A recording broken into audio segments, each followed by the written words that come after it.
Hello, startups and entrepreneurs. We are going to meet the co-founders of Who We Are. My name is Ajit Padmanabh. I am the founder and CEO of Who We Are. We are a startup from Bangalore focused on digital heritage, history, and arts. Essentially, we recreate temple experiences in a way that is very immersive.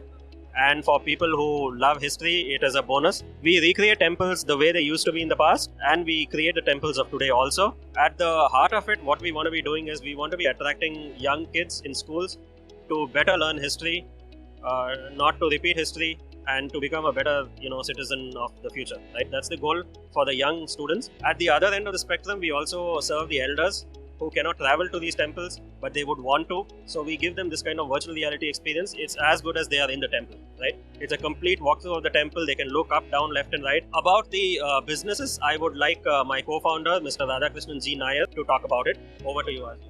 Hi, thank you, Ajit. My name is RG, and so I am the co-founder of Who We Are. Talking about the commercialization, we focus on B2B, B2C, and B2G. B2C is basically the customers, students, basically the customers who want to understand history, who is interested in travel, etc. B2B are primarily the corporates who wants to invest in kind of preserving culture. So that is a second type of customers that we kind of target.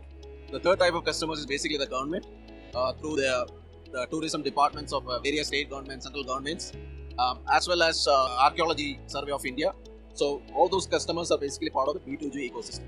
So first thing is, how many temples you have covered up? So until now, we have covered 5 temples, mostly in the south. We are now looking at other temples in the north and the west as well. We are in talks about covering those temples. The idea in the next 2 years is to create at least 15 to 18 hours of experiences where people hop from one temple to the other, north, south, east or west, wherever they are.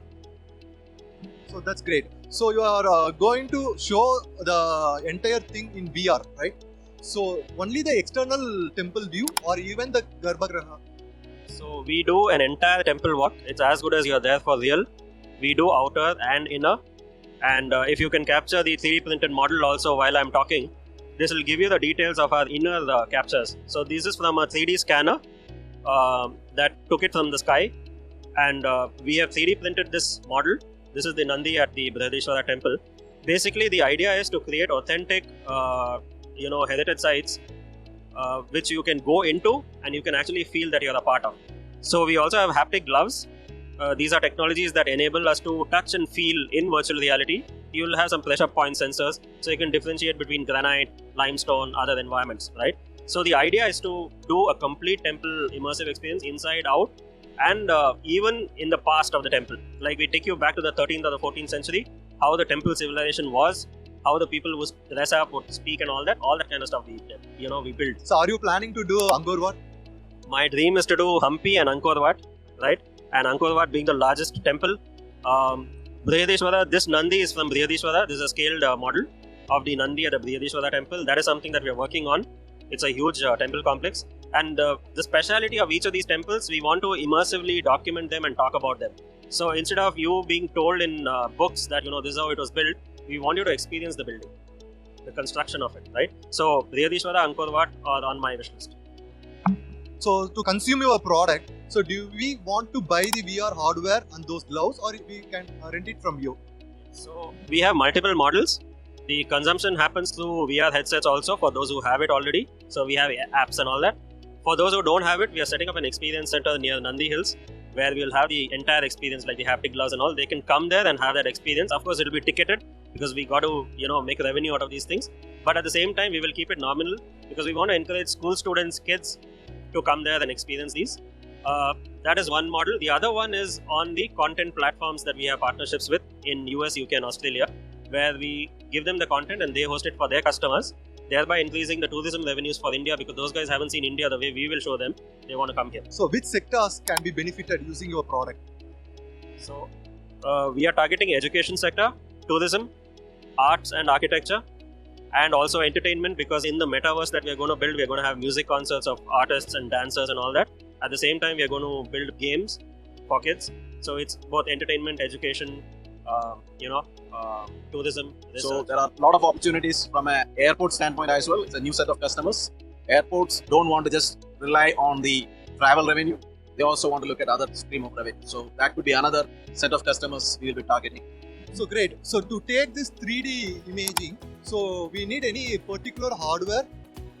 So we use 3D scanners to scan every nook and corner of a temple, every millimeter, right? And once we scan it, we use software to create 3D models, and those 3D models are put into a game engine, and we create movie-like experience. So scanners, yes, VR headsets, haptic gloves for touch and feel, a lot of equipment for the motion capture of the artist who will perform as a dancer or as a musician. So motion capture suits, all of that is the hardware that we are using. So we have also tied up with the IITs, a few IITs in India for cutting edge research. So we get access to some of the most innovative things that are happening. So great. So another important question is whether the scanners are portable. That's a great question. So we have a mix of scanners that are both portable and that are both heavy. So for example, we use LiDAR scanners which are fixed to drones. They are quite bulky and heavy from the sky. But we have portable scanners also for sculptures and pillars that we use. We can, use that. I mean, we could definitely. In fact, we met so many people here who have this passion for recording history and all that. So we've taken all their numbers. We want to build this community because we are here for the long term. This is a 30-year project, right? We have to build it slowly, build it well, build it authentically. So everybody is welcome. And my whole dream is to make this a community project while being revenue positive, financially stable. So do you want to shout out any other thing? Yeah, I think what we want to do is we want to build the Indic metaverse, right? That is our ultimate goal, right? Having a 10 to 12 years of, 12 hours of experience, taking somebody through the entire culture, right? Heritage and Indian culture. Oh, thank you so much. Yeah, now finally the universe is moving to metaverse. People who can't travel can avail their service and experience the entire temples, how it looks, how it feels and everything. So together we grow. Thank you so much.